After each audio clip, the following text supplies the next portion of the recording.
Jalan berlenggak-lenggok gemulai, langkahnya anggun tinggi semampai di antara rerumpunan bambu. Ku dengar derai tawamu, wajah berbinar-binar ceria, senyum manis menghiasi senja di antara bunga-bunga rindu. Ku cium harum nafasmu, oh Jara, kemana kau pergi melangkah Juwita? Tahukah hatiku resah, oh Jara, mengapa kau terus melangkah Juwita? Mengapa ku tak berdaya? Lenggang Puspita mengawali kita bicara sore ini, bicara data, bicara fakta bersama saya Ferry Anggara. Semoga Anda juga dalam keadaan yang sehat, baik dan selalu penuh semangat ya. Banyak momen-momen istimewa atau peristiwa-peristiwa penting di bulan Februari, termasuk salah satunya adalah peringatan Hari Bahasa Ibu Internasional. Nah, ngomong-ngomong soal bahasa ibu, mungkin kita tidak semuanya paham apa sebenarnya bahasa ibu. Kita coba lihat yuk slide berikut ini. Hari Bahasa Ibu Internasional diperingati setiap tanggal 21 Februari. Ini berdasarkan keputusan Sidang Majelis Umum UNESCO pada 17 November 1999 dan ditetapkan secara resmi oleh Majelis Umum PBB. Bahasa ibu apa sih sebenarnya? Bahasa ibu adalah bahasa yang pertama kali dikuasai oleh anak, bahasa yang diperoleh anak ketika mereka belajar berbicara. Bahasa ibu disebut pula dengan istilah bahasa pertama, dan di Indonesia bahasa ibu disamakan dengan bahasa daerah. Nah, saya ingin tanya dulu nih ke Lila dan Sodik. Kalau Lila, biasanya anak itu pertama kali diajarkan menggunakan bahasa Indonesia atau bahasa daerah? Kebetulan karena saya dari keluarga campuran, saya besar di Jawa Barat dan suami di Jawa Timur. Jadi kebetulan bahasa yang saya kuasai benar bahasa Indonesia. Bahasa Indonesia. Tapi perlahan demi perlahan mulai dikenalkan dengan bahasa daerah, bahasa Jawa. Oke, kalau Mas Sodik gimana? Karena bahasa pertama yang dikuasai Mas Sodik dulu kan Perancis ya bahasa. Iya. Tapi sekarang udah agak lupa. Udah agak lupa ya, karena sudah lama nggak pulang ke kampung halaman. Ya. Jawa sih dulu. Jawa. Oke, bahasa Jawa. Nah, ini akan kita bahas bagaimana sih sebenarnya melestarikan bahasa ibu, termasuk bahasa daerah kepada anak-anak kita. Bagaimana kemudian di era disrupsi, di mana banyak digitalisasi, kita bisa mendekatkan bahasa ibu ini. Saya akan mengundang dua narasumber untuk bergabung bersama saya. Yang pertama adalah Bapak Dr. Suhandono MA, Kaprodi Magister Linguistik FIB UGM, dan juga ada Mas Muhammad Bagus Febrianto M.Hum dari Komunitas Jangkah yang sekaligus dosen UIN Sunan Kalijaga. Selamat datang Pak Suhandono, Mas Bagus, silakan bergabung bersama saya di sini. Terima kasih Mas Monggo Ferry. Bapak, ya boleh silakan duduk. Nah, nanti kita akan berbincang. Jadi apa sih sebenarnya tantangan dari penggunaan bahasa ibu sekarang ini, dan apakah betul bahasa ibu itu selalu identik bahasa daerah? Kalau masyarakat Jogja berarti adalah bahasa Jawa, dan bagaimana melestarikannya. Tapi sebelumnya saya akan mengajak Anda pemirsa untuk kita lihat dulu temuan saya di lapangan berikut ini.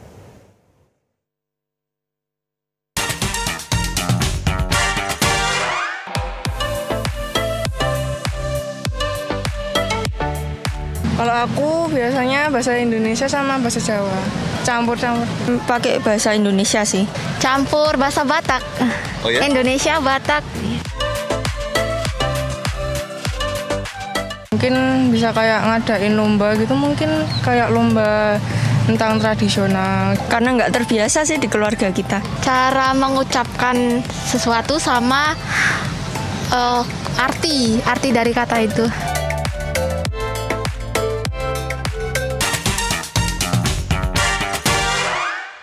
Ya, itu tadi ketika saya bertemu dengan teman-teman muda, ada yang diajarkan menggunakan bahasa Indonesia pertama kali, tapi ada juga yang dicampur. Tadi bahkan ada juga karena berasal dari keluarga Batak, juga bahasa Indonesia dan bahasa Batak. Tapi yang menarik ketika bicara bahasa daerah, bingung artinya juga gitu ya. Tapi saya akan meminta tolong Pak Suhandono dulu. Kita coba lihat slide ini. Jadi peringatan Hari Bahasa Ibu Internasional itu tidak serta-merta muncul. Sebenarnya ada latar belakang sejarahnya, bisa diterangkan Pak Suhandono. betul Mas Ferry. Ya jadi kalau kita lihat sejarahnya itu memang munculnya Hari Bahasa Ibu Internasional itu karena ya dulu pernah ada peristiwa yang terjadi di Bangladesh ya, di waktu itu mungkin Pakistan ya namanya, masih menyatu.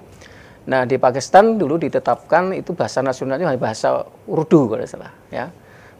Para penutur bahasa Bangla yang kemudian Bengali atau Bangladesh itu merasa ingin bahwa bahasa mereka juga harus bisa digunakan sebagai bahasa nasional, sehingga terjadi unjuk rasa untuk menuntut itu bahasa Bangla menjadi bahasa nasional mereka. Nah, akhirnya terjadi kekerasan dan sampai terjadi ada korban yang tewas. Nah, ini orang yang berkorban untuk bahasa ibunya itu kan jarang sekali. Ini sampai itulah orang ingin mengorbankan jiwanya untuk supaya bahasa ibunya dipakai, dan mungkin anak-anak keturunan nanti juga misalnya untuk belajar, mereka memudahkan mereka untuk mendapatkan akses pendidikan karena pendidikan juga dimungkinkan dalam bahasa ibu. Gitu. Oke, sampai akhirnya muncul pengertian, pemahaman bahwa bahasa ibu adalah bahasa yang pertama kali diperkenalkan kepada anak. Betul, itu ya. Dan dalam studi mengenai misalnya pemrograman bahasa, memang bahasa ibu itu bahasa yang pertama kali dikuasai anak. Ya, ketika anak belajar ngomong, itu bahasa apa yang diucapkan. Nah, kalau di Indonesia kemudian karena cenderung itu bahasa daerah, lalu bahasa ibu diidentikan dengan bahasa daerah. Tetapi sebetulnya anak-anak sekarang sudah ada yang bahasa ibunya bahasa Indonesia. Ya, seperti beberapa teman itu tadi, ketika mereka ngomong belajar bahasa Indonesia, itu artinya bahasa ibunya pertama bahasa Indonesia. Tapi kemudian juga tidak karena mungkin di lingkungannya mereka juga digunakan bahasa daerah, akhirnya tadi bercampur dengan tadi masyarakat Indonesia itu sekarang masyarakat yang paling tidak dua bahasa, bilingual, bahkan multilingual, menguasai beberapa bahasa. Ini sebuah kekayaan bagi kita. Tidak semua bangsa itu memiliki kesempatan itu punya dua bahasa atau lebih gitu. Tapi artinya Pak Handono bahwa ketika kita berbicara bahasa ibu, kalaupun kemudian bahasanya bukan bahasa daerah, misalnya itu yang diperkenalkan adalah bahasa Indonesia, masih tidak masalah. Betul, Mas. Ya. Bagaimana dengan bahasa asing misalnya? Karena kalau tadi kemudian mengatakannya kan ini bahasa yang pertama kali diajar kepada anak. Misalnya orang tuanya mohon maaf tidak semuanya orang Indonesia atau ada Indonesia dan mungkin dari warga negara lain.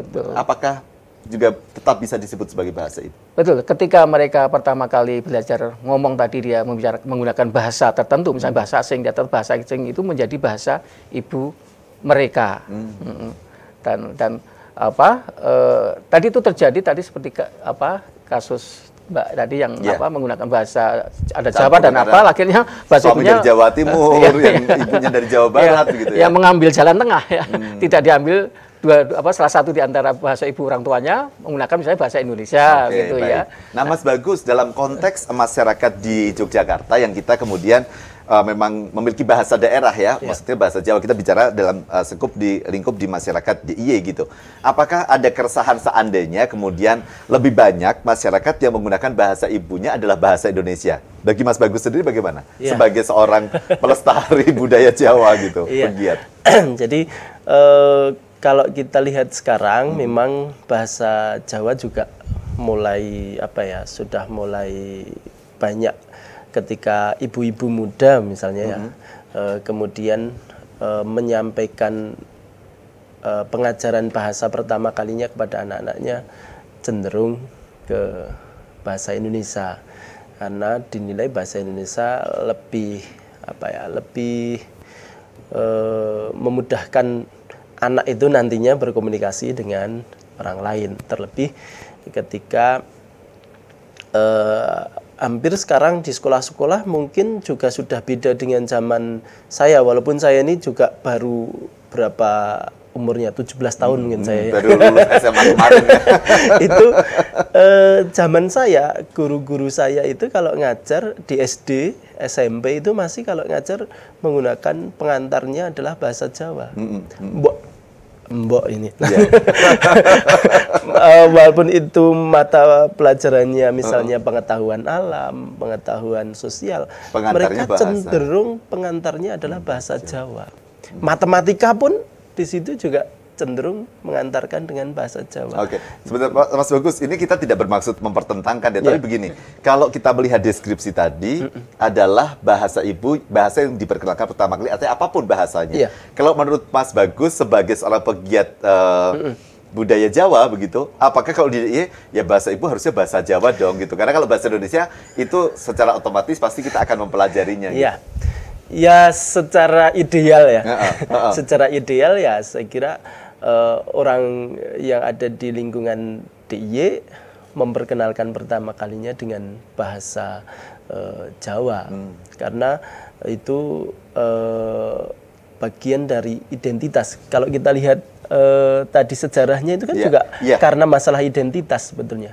Bahasa teman-teman di saudara-saudara kita di Bangladesh ingin mempertahankan identitas mereka dengan salah satunya adalah kebahasaan mereka. Baik. Nah, Pak Suhandono, bagaimana sih sebenarnya memaknai bahasa gitu ya? Kalau kita tadi melihat bahwa sampai perjuangannya seperti itu, sampai berakhir kekerasan, sampai kemudian ada yang meninggal karena memperjuangkan bahasa ibunya. Kita ini kan, saya lah misalnya ya bahasa ini alat untuk berkomunikasi, untuk memudahkan saya menyampaikan pemikiran saya dan dipahami lawan bicara.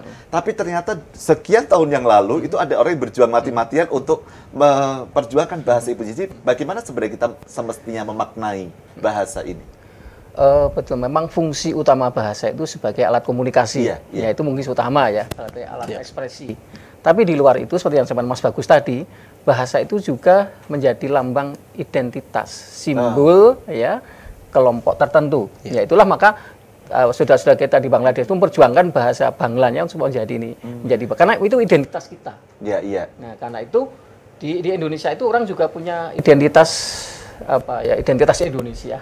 Tapi juga identitas daerahnya. Jadi mungkin itu kedua-duanya itu mungkin ya seperti yang Mas Bagus tadi, mungkin sebaiknya dua-duanya dipergunakan agar tidak hilang. Artinya kalaupun misalnya memang tidak tidak paham dengan budaya misalnya bahasa Jawa karena memang bukan orang Jawa misalnya, paling tidak menggunakan bahasa daerah yang asli atau yang melekat di dirinya begitu ya. Artinya kita punya bahasa Indonesia. Tadi seperti disampaikan Pak Suhandono bahwa kita ini beruntung paling tidak punya dua bahasa ibu gitu ya. Nah, Mas Bagus, ada tidak keresahan?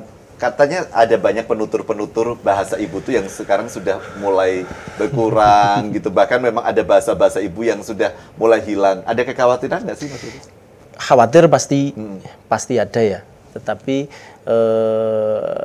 dengan melihat perkembangan zaman, saya kira juga kita bisa punya optimisme juga ketika sekarang di era ini kita belajar bahasa itu juga sudah sebetulnya dipermudah, asalkan karena bahasa itu kan sebetulnya lebih ke pembiasaan ya.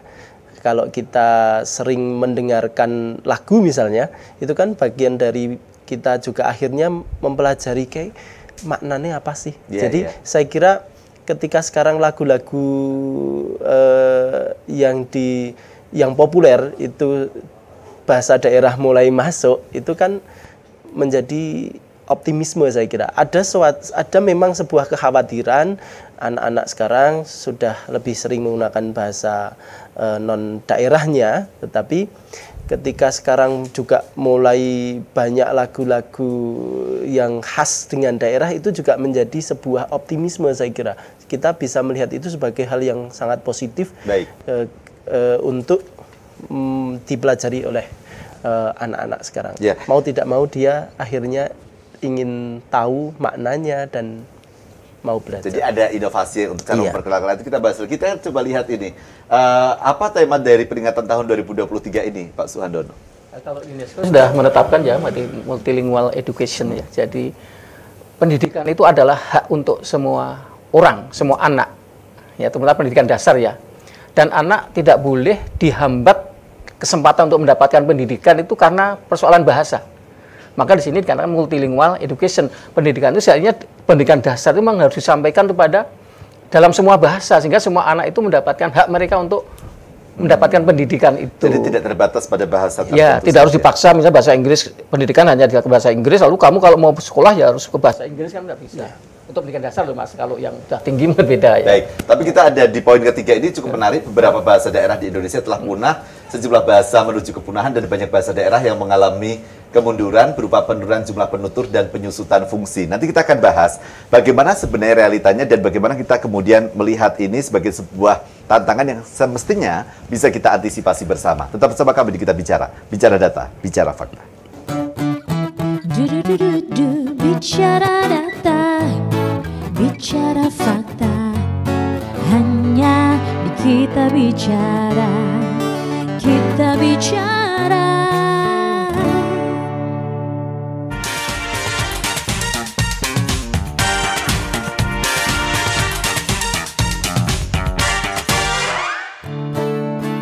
Bicara data, bicara fakta, hanya di Kita Bicara, Kita Bicara. Terima kasih, Anda masih di Kita Bicara, bicara data, bicara fakta. Kita akan coba lihat slide berikut ini. Di poin ketiga ini ada informasi bahwa beberapa bahasa daerah di Indonesia telah punah. Sejumlah bahasa menuju kepunahan dan banyak bahasa daerah yang mengalami kemunduran berupa penurunan jumlah penutur dan penyusutan fungsi. Ada jumlah penutur yang berkurang, ada fungsi yang menyusut. Pak Suhadono, ini realita yang memang terjadi. Betul Mas ya. Jadi kalau soal kepunahan sudah banyak dicatat di Indonesia, ada sejumlah bahasa dan menuju kepunahan karena anak-anak mudanya tidak lagi menggunakan bahasa daerah mereka, berganti ke bahasa yang lain. Lalu yang mengalami kemunduran karena penurunan jumlah penutur tadi, seperti contohkan tadi, ketika misalnya ada pernikahan ya, dua kelompok dari dua etnis, orang tuanya, mereka tidak memilih bahasa ibu dari salah satu ya, tapi memilih bahasa ketiga, misalnya bahasa Indonesia. Dari kan lalu bahasa yang semula dituturkan oleh kedua orang tuanya, lalu kan tidak muncul lagi pada penutur generasi berikutnya. Nah itu beberapa bahasa mengalami hal semacam itu. Lalu soal penyusutan fungsi itu, misalnya ya pada mungkin 25 tahun yang lalu itu kalau saya pergi ke desa-desa di Jogja misalnya, itu banyak orang misalnya menyampaikan khotbah Jumat itu dalam bahasa Jawa. Tapi sekarang sudah mulai berkurang, hanya tertentu, kelompok tertentu. Ya, itu artinya kan semula bahasa yang dipakai di dalam ranah keagamaan di khotbah di masjid musola sekarang sudah berganti bahasa Indonesia. Orang menyampaikan, membuat surat undangan atau menyampaikan ulem-ulem itu ya dulu kan dengan sistem ijuan itu datang dengan menggunakan bahasa Jawa, tertata dengan mungkin Mas Bagus nanti bisa cerita. Sekarang sudah ditulis dalam bahasa Indonesia dan mungkin tata cara penyampaiannya sudah berkurang. Jadi yang semula digunakan dalam ranah tertentu, lalu ranah itu tidak lagi menggunakan atau berkurang ya, tidak sebanyak yang dulu. Nah itu mengalami penyusutan fungsi. Ini tadi. Sebenarnya terjadi karena apa kalau pengamatan Bapak? Karena rumitkah penggunaan bahasanya? Karena memang kita abai dalam proses pelestariannya? Atau jangan-jangan ini juga kenapa topik ini saya angkat? Karena Hari Bahasa Ibu Internasional itu juga relatif tidak terlalu dikenal begitu. Ya mungkin tadi mungkin efisiensi komunikasi mungkin. Jadi kalau orang misalnya di masjid misalkan khotbah itu biar bisa dipahami semua ya, orang. supaya bisa dipahami ini mungkin lebih mudah saya menggunakan bahasa Indonesia. Ya. Tapi sebetulnya ada peristiwa-peristiwa tertentu yang mungkin tetap bisa menjaga bahasa daerah. Misalnya di upacara pernikahan, itu kalau misalnya pengantinnya dengan busana daerah itu cenderungannya bahasa yang digunakan dalam peristiwa itu juga bahasa daerah, meskipun ada juga yang berubah, tapi cenderung itu ya. Jadi selama saya kira selama penutur bahasa itu menganggap itu penting dan tadi bagian dari identitas, yaitu ya akan tetap dipertahankan, tapi mungkin tidak seintensif yang dulu lagi.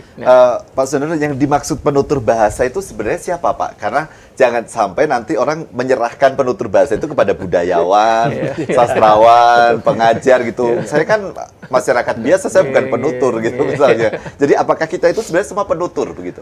Ya penutur bahasa itu orang yang mampu berbicara dalam bahasa itu. Kalau tadi misalnya ada penutur bahasa pertama, penutur bahasa kedua, begitu. Dan sebetulnya kalau bahasa itu dipakai dengan fungsi yang yang tidak tumpang tindih dan pilah, itu sebetulnya nanti masing-masing akan menemukan fungsinya sendiri. Oh kalau saya dalam situasi ini saya menggunakan bahasa Jawa. Oh kalau sebenarnya saya menggunakan bahasa Indonesia.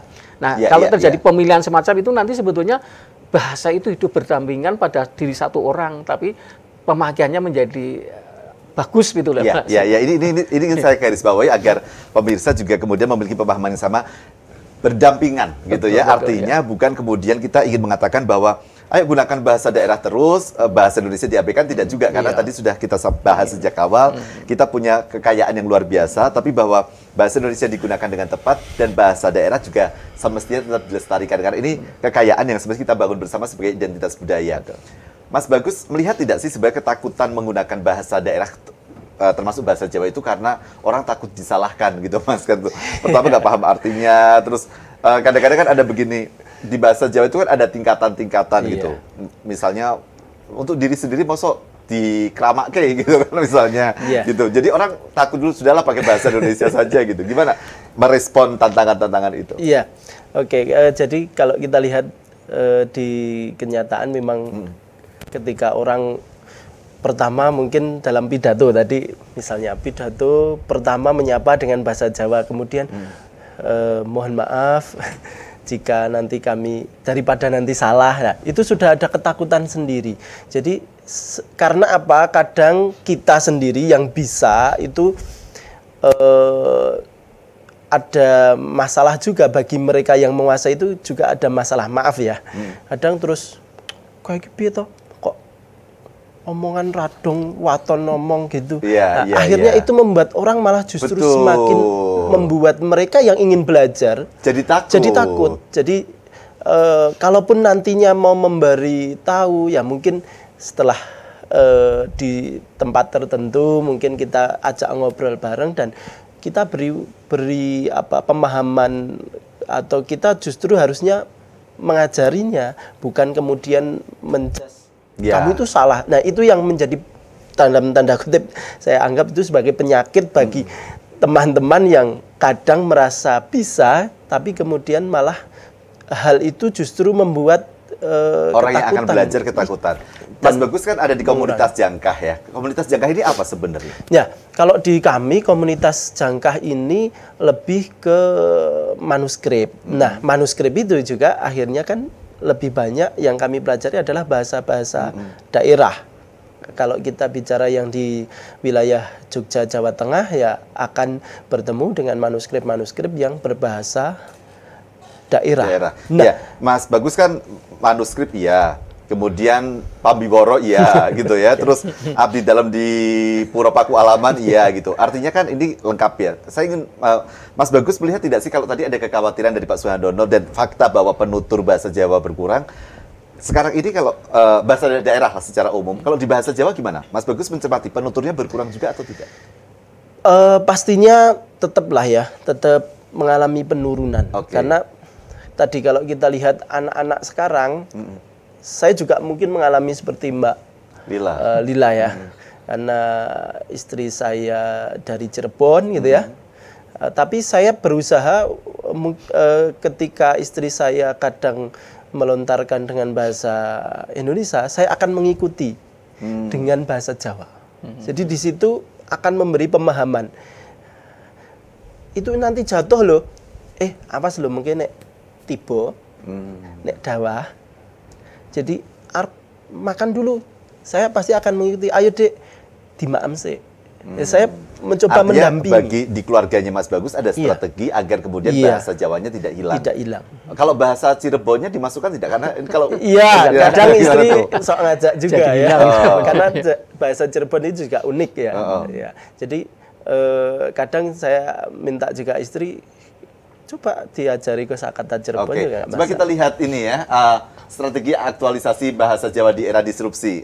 Mas Bagus bisa menyampaikan apa sih yang bisa kita lakukan? Tadi kalau di keluarga sudah ya, misalnya Mas Bagus tetap menerapkan bahasa daerah. Artinya sekali lagi karena Mas Bagus Jawa, kemudian bahasanya ada bahasa Jawa. Tapi ini kalau misalnya di keluarga itu bukan masyarakat Jawa, ya bahasa daerah setempat atau bahasa daerah orang tuanya lah begitu ya. Mau Batak, mau bahasa yang lain silahkan. Kemudian ada pasrawungan sekolah. Di sekolah bagaimana semestinya? Nah, ya tadi sempat sudah saya singgung.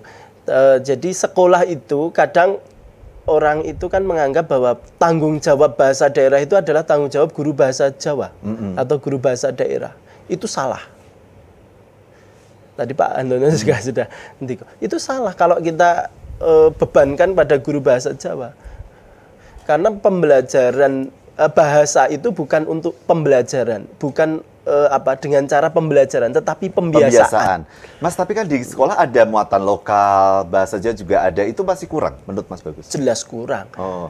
Karena hanya dianggap sebagai pembelajaran, iya, bukan karena pembiasaan. Posisinya hanya pembelajaran, Oke. bukan pembiasaan. Maka kalau saya lihat di zaman saya dulu, saya tadi awal memberi cerita, ketika guru saya matematika itu kalau mulang mengajar ya pakai bahasa Jawa, sehingga anak-anak itu tahu. Sekarang aja basa Jawa ini siji loro telu aja anak-anak mungkin sudah ya nanti bingung. Mas Sodik akan mencoba Nah, bahasa misalnya Jawa. suruh angka 21 gitu. Iya, iya. 21 itu. coba Mas Sodik bahasa Jawanya apa? Kalih dosa setunggal. Oh, betul. Selikur. Selikur kalau dosa tunggal. Kromo ya. Itu ya. Jadi baik. dulu itu guru-guru yang lain, jadi tanggung jawab tentang kebahasaan itu ya pembiasaan Hanya itu dibebankan semua pada guru. Iya, baik. Kemudian pas rombongan masyarakat tadi juga sudah disinggung Iya, menggunakan. singgung. Nah, media warta sosial online itu seperti apa? Kalau sekarang karena eranya sudah digital, saya kira dengan media-media digital, entah itu kita dengan komunikasi via WhatsApp atau komunikasi lewat Facebook, lewat apapun itu, sangat penting ketika kita membiasakan untuk menuliskan dalam bahasa daerah. Bahasa daerah. Nanti kita akan bahas lagi, termasuk bagaimana kemudian kalau kita melihat bahasa daerah, bahasa Indonesia dengan posisinya dengan bahasa asing, gitu ya. Karena bahasa asing itu kan katanya untuk bisa pergaulan di era global, bisa berkompetisi dengan masyarakat internasional. Tapi apa betul kita kemudian harus kehilangan jati diri kita, menghilangkan bahasa ibu kita? Tetap bersama kami di Kita Bicara Data, Bicara Fakta. Bicara data, bicara fakta, hanya di Kita Bicara, Kita Bicara.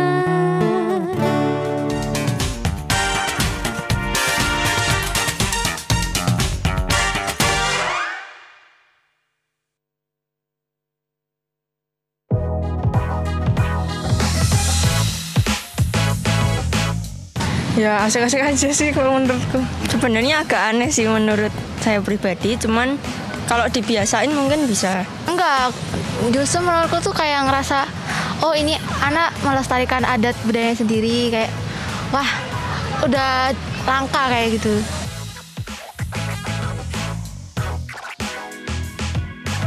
Dipakai, digunain terus, tapi dengan bahasa yang sopan juga. Nah, lebih banyakin konten-konten yang pakai bahasa daerah gitu. Dengan cara bikin pameran kayak tadi atau sering menggunakan bahasa daerah gitu.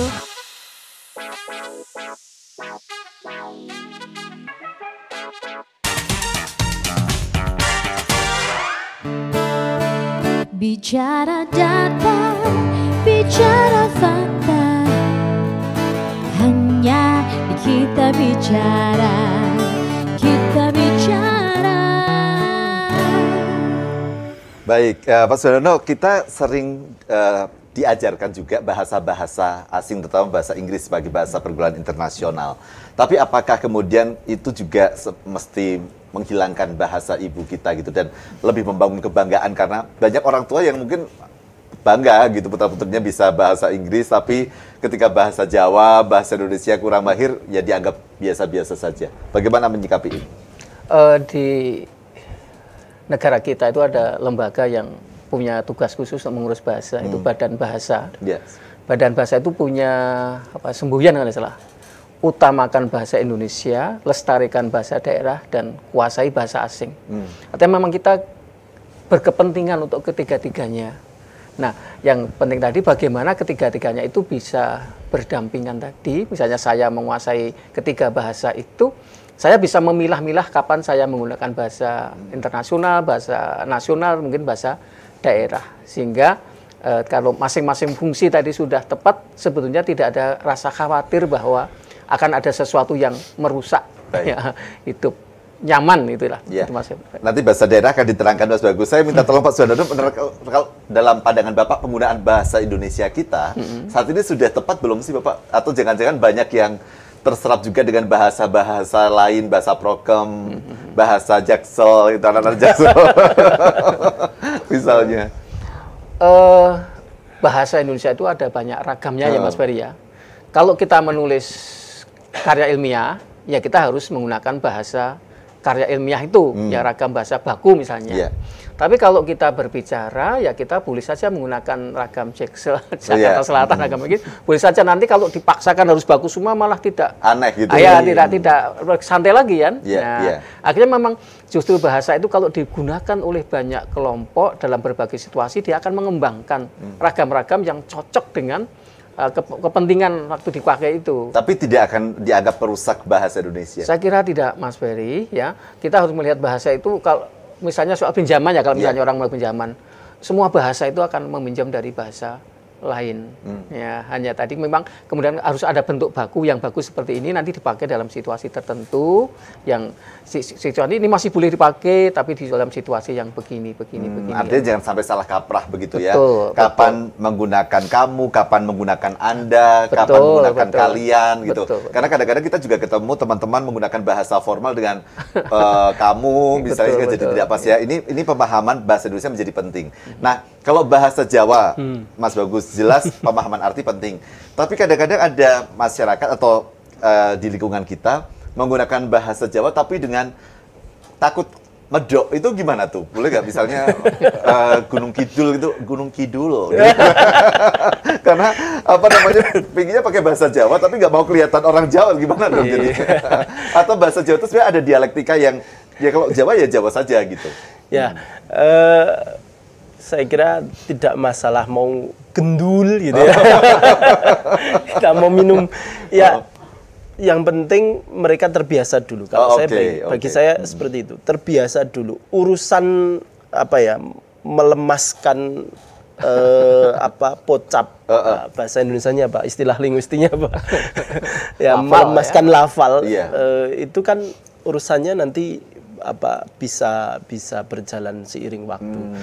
Saya misalnya juga ketika belajar bahasa Inggris mungkin mau dialeknya Inggris Jawa gitu mau Inggris yang banget itu kan susah. Ya, itu kan nanti lama-lama pasti bisa. Orang juga ketika berbicara seperti itu ya enggak masalah bagi saya. Karena ada juga yang berpendapat misalnya kalau pakai bahasa Jawa jangan malu untuk medok gitu karena sak medok-medok orang, kalau orang Jogja ya itu kan tidak medok-medok banget ya. Kalau saya bicara bahasa Indonesia gini kan juga nggak terlalu ketok itu ya. Tapi artinya adalah secara prinsip kita tidak perlu malu dengan tidak perlu malu. Justru itu malah itu kekayaan kita, kebanggaan kita gitu ya. Gayanya saya beginilah. Indonesia saya ngomongnya gini, misalnya saya orang Jogja berbahasa Indonesia ya santai wae. Gitu. Baik. Nah ini sebenarnya ada cara-cara yang bisa dilakukan. Misalnya kalau di keluarga, bagaimana sih cara mengenalkan bahasa Jawa? Misalnya apa nih? Tuladane. Ya, contohnya ini bacanya tuladane apa tulodone? Tuladane. Ya, tuladane ya dengan sambil memperkenalkan anak tentang bagian-bagian tubuh, ya mengenalkan nama-nama atau hal-hal yang ada di sekeliling kita dengan istilah Jawanya. Ya, terus tadi tembung-tembung kata-kata kerja ya, seperti tadi ada maem, ada turu misalnya, atau tibo dan lain sebagainya itu perlu kita biasakan dengan istilah itu. Kalau ini dalam ranahnya melestarikan ya. Nah, maka tadi ya kalau istri saya memberi bahasa Indonesia, saya akan nututi. Saya mencoba nututi. Mas, gitu. saya penasaran kalau arane perangan badan gitu ya. Badan ya bacanya ya, bukan badan ya. Badan. Nah, itu kan anggota tubuh nih. Itu gimana? Maksudnya kan dalam bahasa Jawa Indonesia bukannya sama ya Mas ya? Tangan atau beda lagi? Mata di apa? Telinga gitu. Kuping kan, gitu. Kuping, ono moto. Mata kan bahasa Indonesia menjadi A semua ya. Ya, kita kemudian baik itu juga memperkenalkan di tingkat tuturnya. Ya, misalnya meripat, Misalnya ini kok paningale ibu itu kan bagian dari kudune ming moto utawa meripat. Jadi terus ketika kita mau mengatakan ke orang tua ya paningale. Kalau bibir apa Mas Sodik bahasa Jawanya bibir?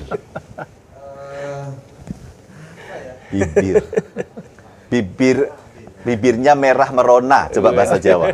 Lambene abang beranang. Betul. Lambene. Iya. Oh, kalau bahasa Kromo coba lambene abang beranang di bahasa Kromo. Lambenipun abang beranang. Abrit eco. Abrit eco. Abrit eco. Kok ecap nih Pak? Ya, tapi artinya memang itu sebenarnya. Nah, orang kadang-kadang takut juga Mas mau belajar ya, ini kan kayak butuh energi juga ya. Itu sebenarnya gimana sih Mas caranya biar kita menikmati belajar jadi kebiasaan keseharian gitu. Iya.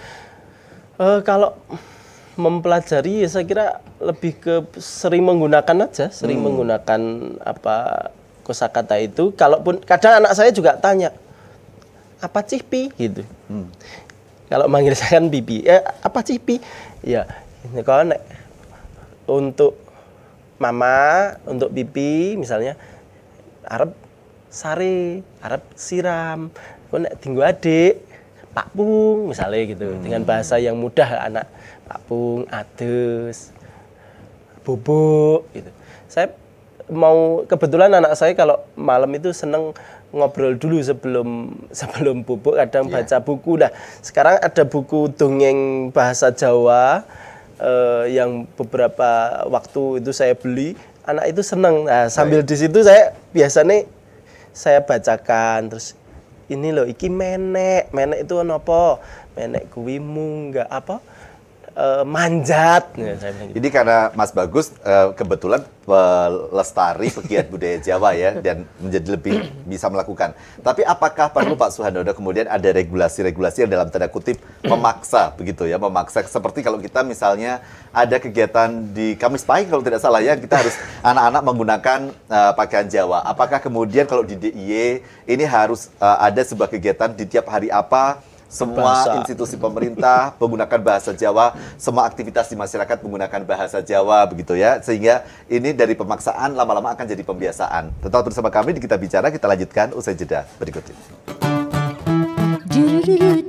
Bicara data, bicara fakta, hanya di Kita Bicara, Kita Bicara.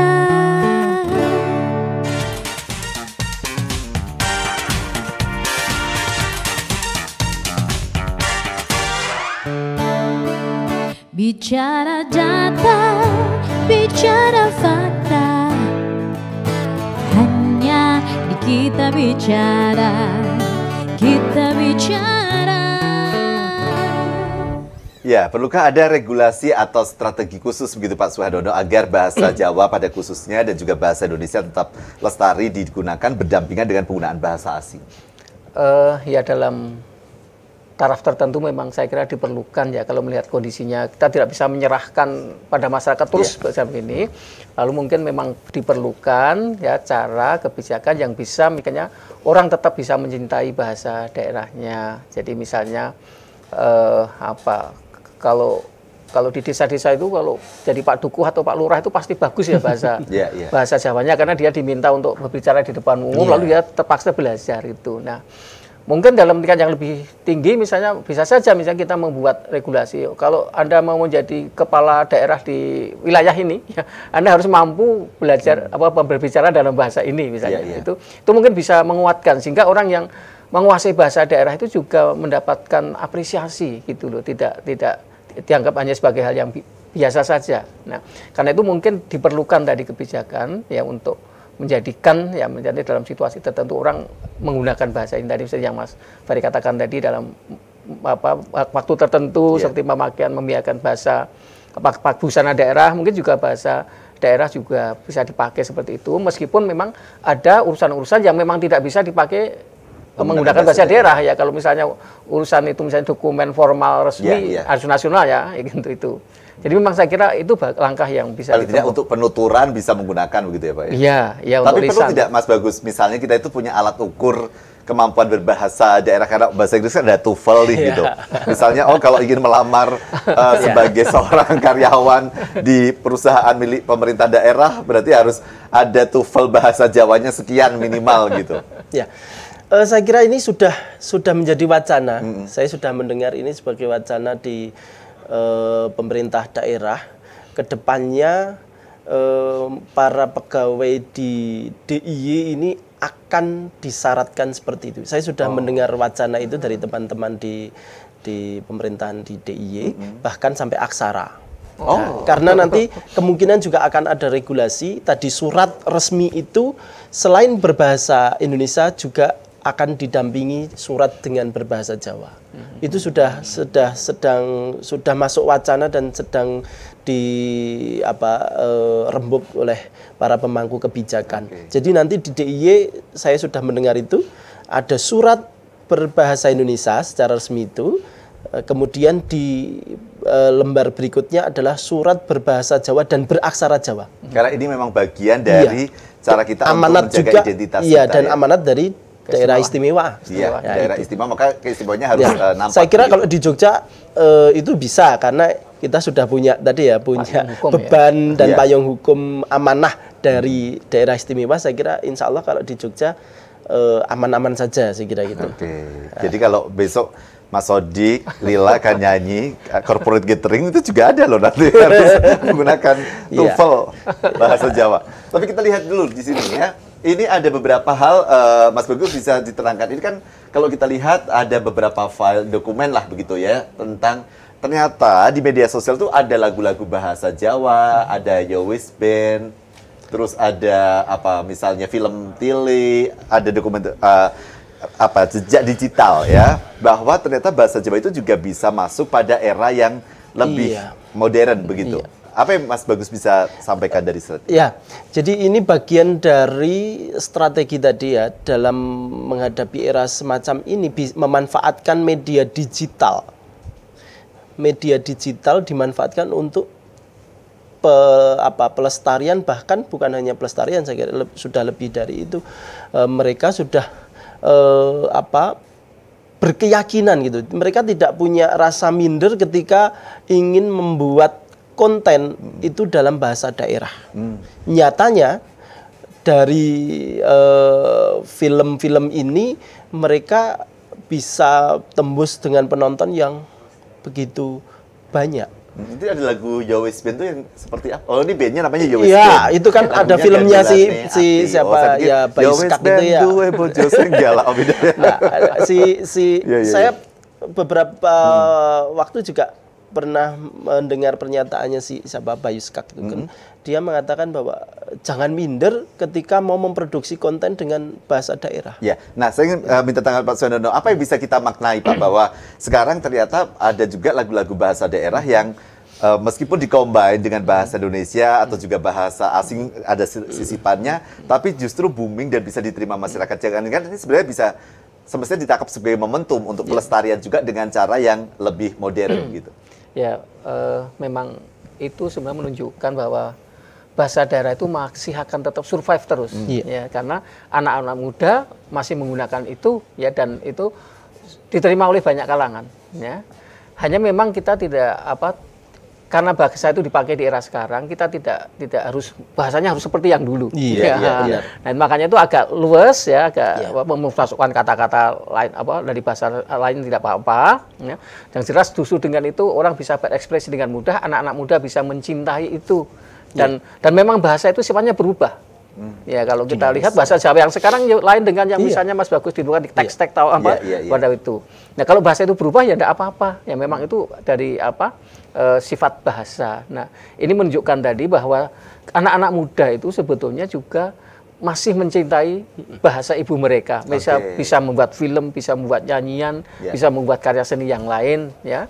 Termasuk peran TVR ini ya untuk bisa mempromosikan bahasa daerah tadinya bahasa Jawa, ada acara-acara dalam bahasa Jawa, kemudian juga anak-anak muda bisa ngumpul di situ. Ini bagian dari tadi cara kita untuk bisa mendekatkan kepada anak muda bahasa-bahasa daerah itu. Tapi artinya ini kan harus dilihat sebagai sebuah peluang. Iya. Betul. Bahwa ini menjadi media pelestarian dan ada value di dalamnya. Betul. Bukan sekedar karena faktor viralnya gitu ya. Iya. Kadang-kadang Iya, kan kita betul. melihat produk kreatif di media digital ini semata-mata karena viralnya atau mungkin liriknya yang ringan, tapi kita lupa bahwa ini sebenarnya bisa menjadi sebuah media. Betul. Nah, Iya. Mas Bagus dan kawan-kawan bagaimana kemudian juga memanfaatkan media digital ini untuk bisa mensosialisasikan lebih masif lagi tentang Iya, kalau bahasa kami di ranahnya komunitas yang lebih cenderung ke manuskrip, ya kami biasanya ya membuat diskusi, kemudian juga membuat semacam melestarikan lagi, misalnya ada quotes-quotes dalam bahasa daerah khususnya yang ada di naskah-naskah itu kita munculkan lagi. Itu penting saya kira, sehingga mereka juga akan senang karena kadang apalagi quotes itu bisa kita manfaatkan juga dalam bentuk souvenir atau apa, itu bisa Dan di dimanfaatkan. komunitas yang kan banyak anak mudanya ya Mas? Iya. Kebetulan kami cenderung ke anak-anak yang masih 30-an bawah lah gitu. Baik, Pak Sudandra, bagaimana sebenarnya menjadikan peringatan Hari Bahasa Ibu Internasional itu kemudian juga menjadi sebuah peringatan yang ini dimaknai oleh banyak orang gitu ya. Kadang-kadang kita ini kan ada peringatan hari-hari tertentu yang memang menjadi sebuah concern atau perhatian secara masif, tapi ada juga yang ya sudah ini hanya agenda biasa. Sementara ternyata kalau kita bicara bahasa ibu, ini bukan hanya media komunikasi, ada identitas budaya melekat di sana. Bahkan sejarahnya luar biasa banget tadi. Betul Mas Ferry, ya, jadi ini momentum yang baik untuk merenungkan kembali mengenai keberadaan bahasa yang ada di antara kita. Ini adalah tanggung jawab kita. Kita sebagai manusia bagi hidup yang dalam sekarang ini memang tidak bisa lepas dari bahasa internasional, tidak bisa lepas dari bahasa nasional kita dan juga bahasa daerah kita. Nah, ini momentum yang baik bagaimana kita bisa menciptakan masyarakat yang multilingual, ya, menguasai banyak bahasa, ya. Dan bahasa itu bukan sesuatu yang akan membuat perpecahan, tapi justru sebaliknya, yaitu akan menyatukan karena beragam-ragam toh kita tetap bersatu, ya. Itu jadi perbedaan bahasa itu harus dimaknai sebagai bagian yang justru akan membangun persatuan itu, dan masyarakat kita sudah membuktikan itu. Jadi hanya merenungkan kembali kalau ada sesuatu yang mungkin belum pas, tadi ada sesuatu yang mungkin misalnya bahasa ibu yang dikhawatirkan ini, ya perlu kebijakan yang bisa mengatasi itu begitu. Apakah kita bisa juga perlu gitu ya membangun sebuah idealisme bahwa bahasa daerah atau utamanya bahasa Indonesia kemudian posisinya di mata dunia itu kemudian harus diarahkan sedemikian rupa agar memiliki posisi yang strategis, atau sebenarnya kita sebenarnya sudah mencapai itu sekarang? Saya kira memang kita sudah, ya, dalam banyak hal bahasa kita itu sudah bahasa Indonesia dipelajari oleh banyak orang dari luar, ya. Tapi kita mempromosikan bahasa Indonesia itu juga tidak hanya bisa bahasanya, tapi kalau masyarakat kita itu pandang penting, ya, orang akan belajar pada kita. Ya, beberapa waktu yang lalu, hari Senin dua hari yang lalu saya ketemu dengan teman dari Italia, dia mengajarkan bahasa Indonesia. Saya tanya, bagaimana peminat bahasa Indonesia di Italia? Ya cukup, tapi tidak sebanyak bahasa Korea atau bahasa Jepang. Nah, mengapa Korea dan Jepang itu bisa orang ingin belajar itu? Ya karena ada sesuatu di situ, ya, misalnya Korea dengan budaya popnya dan sebagainya. Nah, Indonesia itu kalau supaya bisa dipelajari oleh orang lain mau ingin belajar, kita harus punya sesuatu sehingga menarik orang untuk belajar bahasa Indonesia. Mas Bagus, dalam konteks bahasa Jawa, ketika kita belajar bahasa Jawa, sebenarnya apa yang kemudian juga menjadi panduan atau mungkin akan merubah cara kita melihat atau unggah-ungguh kita gitu? Apakah ada korelasinya? Belajar bahasa Jawa berarti juga kita sedang memperbaiki laku kita gitu sebagai masyarakat atau piantun Jawi gitu. Karena bahasa Indonesia, bahasa Jawa itu ada tingkat tutur, itu pertama. Ketika tingkat tutur, mau tidak mau sikap kita itu mengikuti. Ya, jadi misalnya tadi ketika kita bicara kepada orang lain, tidak hanya orang tua, ya, artinya kepada orang lain pun secara tidak langsung kita akan berusaha untuk unggah-ungguhnya atau tata keramanya itu mengikuti dari cara kita bicara. Artinya bukan hanya menjadi sarana komunikasi, tapi ada nilai-nilai kemudian menjadi tuntutan kita dalam berperilaku. Yang secara tidak langsung akan mengikuti. Dan saya rasa itu esensinya ketika kita belajar bahasa apapun bahasa itu, gitu ya. Pak Saudara, terima kasih sudah hadir. Mas Bagus, terima kasih sudah bersama kami di Kita Bicara, dan kita harus mengakhiri Kita Bicara sampai di sini untuk kembali menjumpai Anda dengan episode berikutnya. Saya Firi Anggara, sampai jumpa.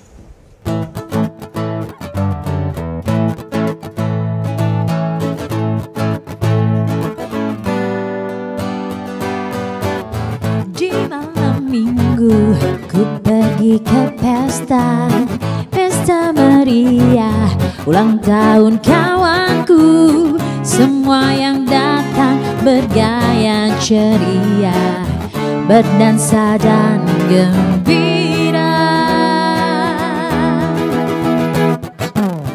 Di tengah pesta kulihat si dia, lincah gayanya dan masa kini, ingin hatiku mencium pipinya, tapi malu rasanya.